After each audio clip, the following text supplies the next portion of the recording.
Lilia, Your yep. team is picking. Yes! They Has heard me. to. They have to. Because if the Lilia comes in, that Akai is just not gonna get enough space. He's just gonna keep getting bombed, getting slow, and that's where you're like, oh, you're forced into buying the Athena shield. Yep. Right? Yep. And if buying an antenna shield, that just leaves Melissa to scale up.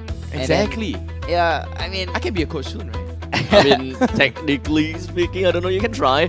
Right now, when we're looking at Revival's gameplay, they definitely seems a little bit more divey, with an exception of the Melissa. They gotta have to get a mage that will be able to work together with Melissa to create zoning tools. In the meantime, their roamer can also be someone that it allows and unlocks mobility. As such, having a the first thing in my mind was hoping to see a Mathilda into the game in order for them to really lock down onto the Eve, which is going to be a grand problem from Stellark, because right now Stellark's one of the main win condition for Stellark is to uphold the RWM as long as possible, because there's not much of a way for Revival to do much other than Ryan rushing right in or QDX Love rushing right in with the Jikundo or the knockout punches. Ooh, same though with the Esmeralda. I mean, honestly, Esmeralda is pretty strong, honestly. yep. I mean, going up against say Paquito is kind of a 50-50 thing. Depends on mechanics. But are we really going to sink on that off-lane position? I mean, Yeah, Senke is gonna go off lane, right? yep. Yeah, we go. Yeah. I mean, apart from the Rafaela pick, right? The other pick would be a good pick would be I guess a Kufra, because we were seeing a Cho, a Paquito. Paquito. Yep. And Or a then, Ruby. You know. Yeah, Ruby would be great too, but honestly I favor the Kufra more because yes, I'm biased towards a particular hero, and it's Tank only heroes. Kufra. Yeah, only towards Kufra. I'm more of the traditional kind of guy, right? I'm a very traditional kind of guy. I mean, for the last pick of Stellar, right? I feel like Rafaela is a good pick, but then again, you're facing a Baxia who has a Yeah, you picked into the Anti-heal. box, yeah. Yeah. Yeah. Tortoise Persons will be a small little issue. I wouldn't call it small little issue. It actually technically helps to enhance the survivability of Esmeralda, because if Esmeralda is alone like that against the Baxia, definitely she will have some problems dealing with the Baxia. But with the Rafaela in play, yes, Rafaela will have decreased healing, but that increases whatever that Esmeralda have in healing in a 1 versus 2 situation, which will and might improve Esmeralda's survivability chances. And the last pick will be going into the Savior. Wow. I mean, we will expect a Savior because a lot of the mages are banned, and LY4 is going for the Baxia, the fast jungling style. I very think fast we've style. seen for the past 3 weeks. Past 3 weeks. Yeah, he's been playing Baxia, Tamus, Belmont, Akai, those fast junglers. Very good clearance on the jungle. I mean, right then you can secure your priorities. You know, you can go. You can prior on the lethal even better. But you know, Stellark. Honestly, I like Stellark drafts more than as compared to Revival, because there's a very nice mobility, especially coming out from the healing on the side of Rafaela too. I mean, Caster's prediction. What are you going for? Honestly, at least for me, just based on draft, Revival wins it for me. Ooh, I'm not towards Stellark here, man. I've got to give it to Stellark. I like this debate. Yeah, I like it. I like it. Okay, talking about debate, we'll head straight into the game. Let's go. Now, we've got game number 1 on our hands right now, and I believe that because of both me and Vertigo's answer to who we think is going to be the winner of game 1, I think it will be great for us to have a breakdown as to what we would expect coming in from Stellark's composition as well as Revival's composition. When it comes down to Stellark's composition, they play around and put a lot of emphasis onto SmellyCat that will be the main win condition for damage dealing into the later stages of the game. In the meantime, Chesty, he's going to be the one that... Oh, hold on a second. OhDeerBambi's HP dropping down very low. Wow. Okay, never mind. We can get back to what I want to say.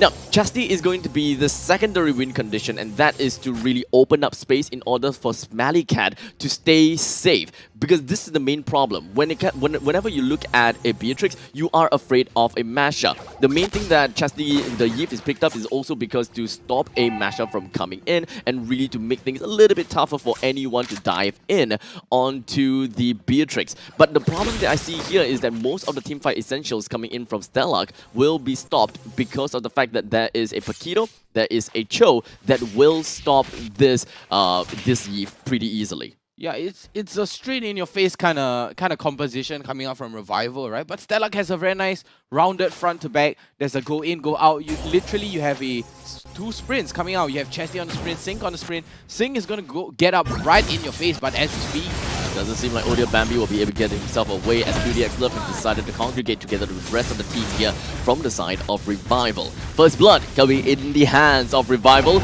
Take a look at the code below. Of course, scan the QR code in order to get yourself the rewards.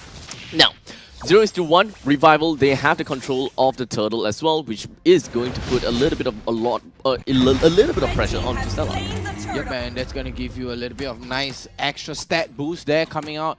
So Bambi, a little bit off position there, giving away the first blood, especially, you know, very near towards the turtle spawn time also. But on the side of Revival here, it does seem like they have the better map control as compared to Stellark. I think the execution from Stellark has to be a little bit better as compared to Revival, because Revival, I mean, you do have O-Birds, right? You do have OG players there, but Stellark, very nice congregation here at the top lane. And now the Way of the Dragon connects down onto SmellyCat, but unfortunately it's not quite enough to bring him down. A very defensive heavy spin comes in from OhDeerBambi, while Peace is trying to get in the sewing needles onto Chu as well as SmellyCat. Despite only 3 minutes into the game, Revival did manage to put most, if not all, of these players at the top lane down to a sliver or perhaps even to a critical amount of health. And I will say that that is a huge win for Revival, because they did manage to reset 2 players in the gold side, giving Melissa a lot more space to farm. Exactly, and O'Brien here trying for the invade, lands a nice full combo onto Sync, but only leaves with 50% HP right now. But Revival, it does seem like they do have an upper hand. I feel that it might be... Oh no, Chu just gets demolished here. Right, Swirled with the stun. I feel that's gonna be a very big important play right there, right? I mean, the stun coming out from that Xavier is just so detrimental. We saw how he did a 3-man stun, especially towards the side of Bambi, which this allows him to basically don't use that heavy spin at all. So that's like a little alternative, right? Right. I mean, technically speaking, at this point in time, they managed to have a Xavier onto their hands with global presence as well as really good lockdown capabilities coming in from the Mystic Field. Yes, Mystic Field did observe some nerfs, but it is still ultimately a very strong protection for your fellow teammates. Put down the Mystic Field, and anytime that you need it, you can just pop it right in. And let's not forget about the fact that whoever walks in, even when the Mystic Field is about to end, they will get the full stun duration either way. Yeef, which is Chesty, pops off the RWM and did manage to open up some couple of space for his fellow team in order to secure the turtle, which they managed to successfully do so. Yup, and that RWM right there created so much space. Bambi finally getting that second turtle right now. So it all comes down to the last turtle, man. It all comes down to the last turtle. And it does seem like SmellyCat is a little bit behind Peace during the laning phase right now. He is kind of getting gapped, honestly, right now. It's relatively tough for all of them, we gotta have to say. The energy shield for all of the first tier defense turrets have already been melted down, or rather, it has been elapsed. It's expired. So Stellark, as well as Revival, depending on who wants to be the more aggressive one, they gotta have to make their move ASAP. LY4 that is going to be playing onto the box here can understandably play a lot more of an aggressive role, considering the fact that he's going up against an Arkai, and let's not forget Esmeralda too. He's pretty much soft counters both of these players based on the fact that he deals true damage based he deals more damage, based on the opponent's total health, which is going to be a lot effective on the OhDeerBambi and the Tortoise's Persons that soft counters Chu as well as Esmeralda. This Baxia pick is going to be big, and now fortunately the Baxia might not be able to survive for long though, as the heavy spin is just going to be ramming LY4 right into the wall. He immediately transforms himself into Shield Unity to get himself running away. The Way of the Dragon connects down on the Sync and pushes him over to the ground, but it doesn't seem like the Mystic Field is enough to lock him down in place. Chesty picks up the head onto the side of Peace. 1 kill down for the side of Stellark, and they must be relatively happy finally getting 1 kill to their name. And to get Peace out of the equation, that's going to give you so much space to push. As you can see, the tier 1 middle turret and the tier 1 top turret is going to get pressured down. Might be even secured, but that was a really good play coming out on the side of Stellark. That was very organized, right? And especially, but Revival, LY4, he keeps on invading on the side of OhDeerBambi. The orange buff keeps getting taken out. We have the dragon. Heavy spin comes out. Doesn't seem like OhDeerBambi will be able to prolong his heavy spin though, as QDX Love found himself an opening to slam OhDeerBambi right over into the Turtle's pit. He got melted down instantaneously. Chu unfortunately wasn't able to see the light of the day, pun intended, and Revival has gotten themselves yet another turtle. And not to forget, a total of 4 kills to their name. They have got a total of 1,500 gold ahead of Stellark. We are 4 kills to 1 right now. Revival, they need this snowball. They are getting ahead. But as we can see on the map, Stellark is actually... Oh yeah, Stellark actually has slightly more objective as compared to Revival, but they are behind on gold though. And the lanes are getting pushed in. SmellyCat finally swapping over to the bottom side right now, securing his swift boots. Revival, they have the better map control, man. Revival's very good mobility, but look at the Mystic Field coming out, landing onto SmellyCat, taking away 50% of that HP, but Chu just denies all that. Revival can definitely do a lot more, to be honest. Their composition allows them to play a relatively aggressive role, and if they really want to punish Sync, they can do so and try to force him to use the sprint. In fact, in using the sprint, he will. He immediately ran himself off and away from Revival, knowing that that is a 100 seconds cooldown onto Sync and perhaps even onto Chesty, as Paquito tried to wipe him out. We do have the ultimate coming in from Swirled. It did not quite connect onto Yip. Really unfortunate, but regardless of all that fact, they have got the game on hand, at least for now. LY4 here finally picking up the Sky Guardian's helmet, so he's going to be a thick boy roaming around, and especially you have such a big clear coming out already, and that's going to be a big problem from Stellark, right, because he is so thick, and at the same time you also have QDX Love on the Cho, which is also really thick, and on the side of Revival, again, you do have a Paquito, and that's going to be a huge problem. He's going to land his hits, he's going to land his combo, and instantly demolish you if he lands down all that combo. It all boils down to Ryan's combo. Well, it is now 9 minutes into the game. The Lord is now about to come right up for anyone to pick off. Revival, Very Sync.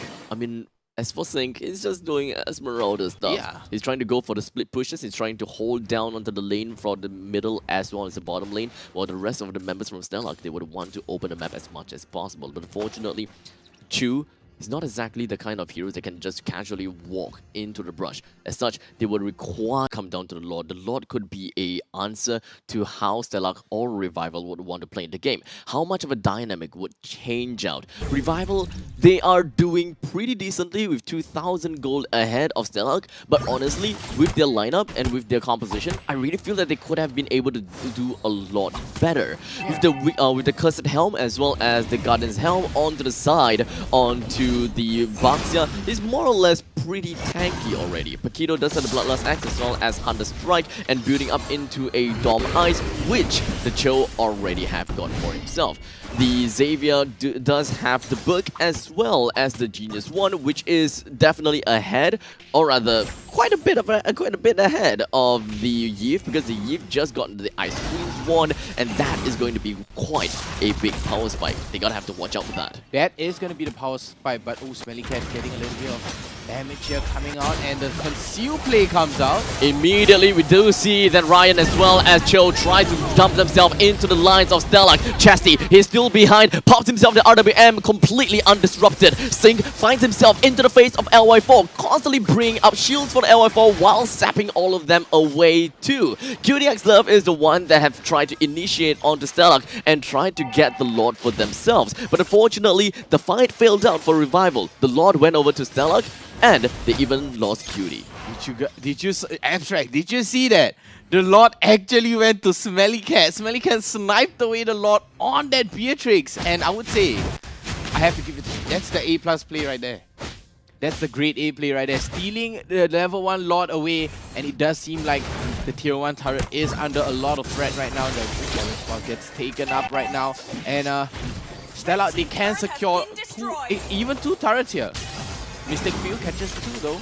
The bottom lane still has 2 turrets available, so honestly, it's still gonna take some time for Stellark to eventually find themselves the GG push. The middle lane second tier defense turret can definitely be pressured to bring it down. But OhDeerBambi, ulti. never mind, with the heavy spin pushes LY4 in the most unpredictable places. They will be managing to bring him down. As such, SmellyCat, they are going to go right in for double kill over to the side of him, bring Cutie as well as LY4 down. The Dawning Light connects onto 3, but not quite enough to bring everyone down except for Chu, the only person that died for Stellark. Wow, QDX love.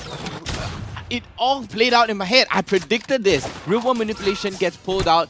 QDX love jumped in, tried to go to that aggression, but eating all of that combo coming up from Ryan, and it's a Paquito, man. It's just Paquito things. Yep, Paquito doing Paquito things. Well, for Esmeralda really is just that split pusher of the team of Stellark, right? You do have a lot of spaces that you can try to open for your fellow teammates. You're the one to open up the map and just split.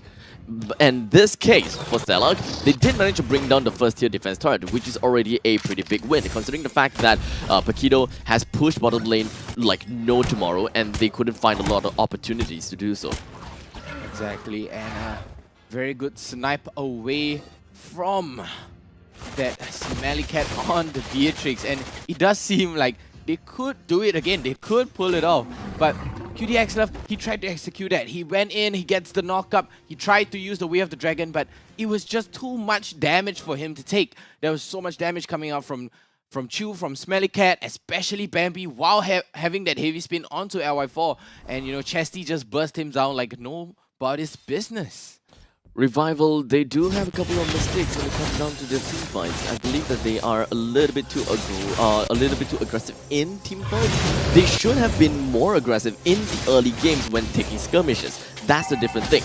Being aggressive in skirmishes or team fights. Revival does have a very good ganking potential, but when it comes down to team fight mechanic, they can eventually try to bait things out from Stellark. You can bait out the real world manipulation, or you gotta have to bait the real world manipulation to come out and then disrupt it altogether. LY4 is understandably one of the only few other people aside from QDX Love that can start up a fight.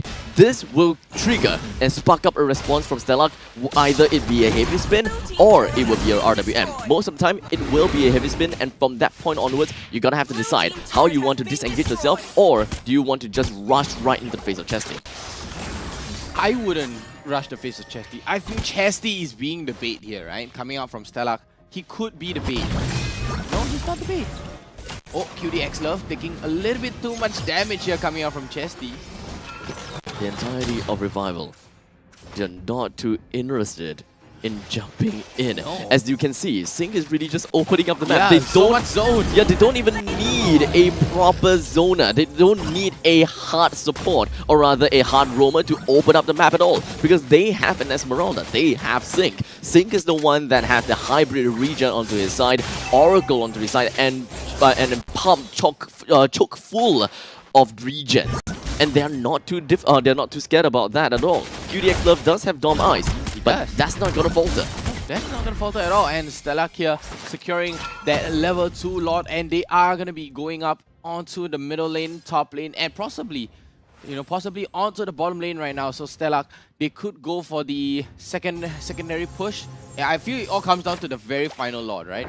This is not exactly going to be the GG push, but this will definitely allow Stellark to get themselves close to bring down the inhibitor turret. The middle lane second tier turret will go down. The bottom lane inhibitor turret will understandably go down too, because for the side of Revival, they can no longer split their forces out. They can't thin their forces out anymore. Bottom lane will slowly push all by itself. The top lane inhibitor turret is what Revival would really want to defend, but let's be honest, they will not be able to hold it out, even though it's left with a sliver. They just need a Beatrix to go for a single shot. Literally one hair on that turret HP right there.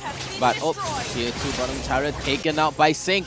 That's the split push you were talking about, Abstract. They were pushing hard. They had the 3-pronged attack.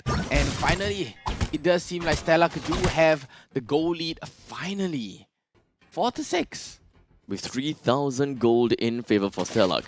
Once we reach into the late stages of the game, both of these teams, I would say none of them have like infinite late game skilling, right? Yeah. Which also really suggests why Stellark actually go for the ban onto Sicilian. Because Stellark, they are a team that would want to be confident in their late stages of the game. They just want to win in the late stages, but they can't allow Revival to pick up an endless skilling hero such as Sicilian, which could punish them the longer that they drag the game. And let's not forget, Sicilian does have high ground, so it will be a detriment to both Beatrix and the Yves. But it's going to hurt so much, right? Especially, imagine a 18-minute Sicilian. That's going to be painful. It will be. It will be so painful. I mean, I think SmellyCat himself is going to be pretty painful as well. Yep, he is. He even bought a Malefic Roar 3-0-1 here on the side of SmellyCat. For Stellark, all they have to do is secure this last slot and possibly even go for the GG push in the top lane. But can they secure this level 3 lord? Well, for the side of Revival, LY4, he's not exactly the most sustainable hero, but he will be good soft counter over to Stellark. So the only one that would really be able to just go in and start up a fight, they need to be extra bursty. They need to go in, boom, boom, pow, kill someone, deal with someone. They need to communicate with one another and say, we'll bring this person out first, so that we take him out of the equation, then we will floor it onto Chesty and SmellyCat respectively. But it doesn't seem like this has been the gameplay for Revival so far. They are trying to go things a little bit slowly. With now QDX Love jumps himself round the chew, but it doesn't seem like it will be enough. They will be able to bring Rafaela down, but let's be honest, what kind of impact would this chew be able to make? It will be movement speed as well as a couple of healing boosts. But unfortunately, that's not exactly the kind of win con for Stellark. They need to bring down Chesty or SmellyCat. They completely do not care about the either one of them. This leads to the end of Peace as well as LY4, two of the most important players for the side of Revival to bring Stellark down. With these two person down as well as Swirled. And never mind, with Ryan down as well, they're only left with QDX Love with a Maniac over to the hands of SmellyCat. They want more, they want blood, they want to bring him in and get them home. Bambi's like, no, I'm not gonna give you your savage. I'm gonna go all the way back. But we do have the highlight, that Lord's dance coming out from both sides. It was so disciplined. Everyone would like, no, I'm gonna pull it towards my side. They're like, no, it's